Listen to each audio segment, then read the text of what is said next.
Brothers, the full version game test for the top 5 of Tianji is here. We tested the gaming performance of the Vivo X300 Pro right away. To be honest, I can't tell if it's an imaging flagship or a performance flagship. Without further ado, let's first experience how authoritative the performance of the Blue Factory with Tianji is. As usual, let's start with Peace Elite, which I'm quite good at.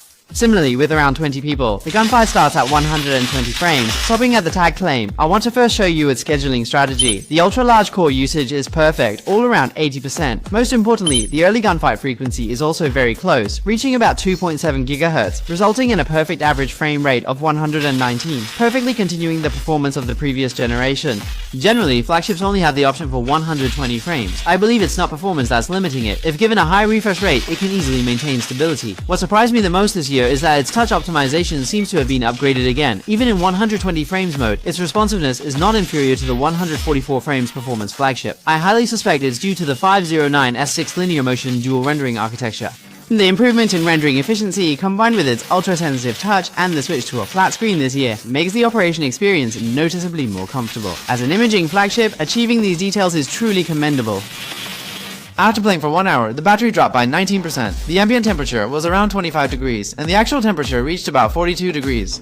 Then I ran Honkai, Star Rail for everyone, with the default 756p resolution option. During the golden half hour, the average frame rate reached 60.1, which really surprised me. Moreover, the device temperature wasn't very high, around 41 degrees. Of course, I also ran a remote test for everyone, with all high-quality graphics effects maxed out for half an hour, achieving an average frame rate of 59.5, which is also close to full frame performance. The actual temperature is also around 41 degrees, which is not very high. Vivo has also used dual UFS disk array technology for the 1TB version this time, with two sets of UFS 4.1 in parallel. This will greatly improve its read and write speed, achieving an effect where 1 + 1 is greater than 2, equivalent to entering the UFS 5.0 era ahead of time. What is its specific use? For example, I did an installation comparison and its speed is noticeably faster. Once the speed increases, features like memory fusion can be safely enabled. This not only greatly enhances its background protection capability, but also results in faster game loading speeds when applied to gaming.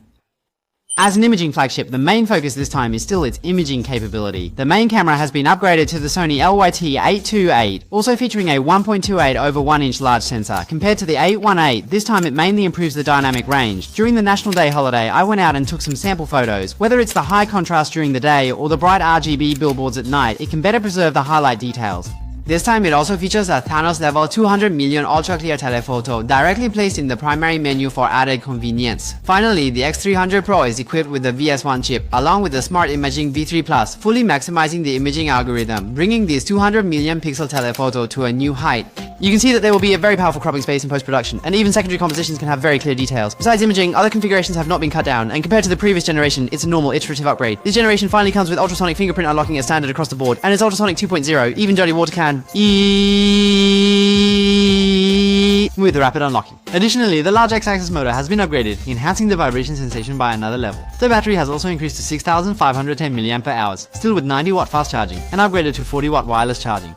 Well, overall, the Vivo X300 Pro has completely fulfilled all my fantasies about a flagship phone, consistently delivering a well-rounded flagship without any shortcomings. Vivo continues to be diligent and earnest in its work,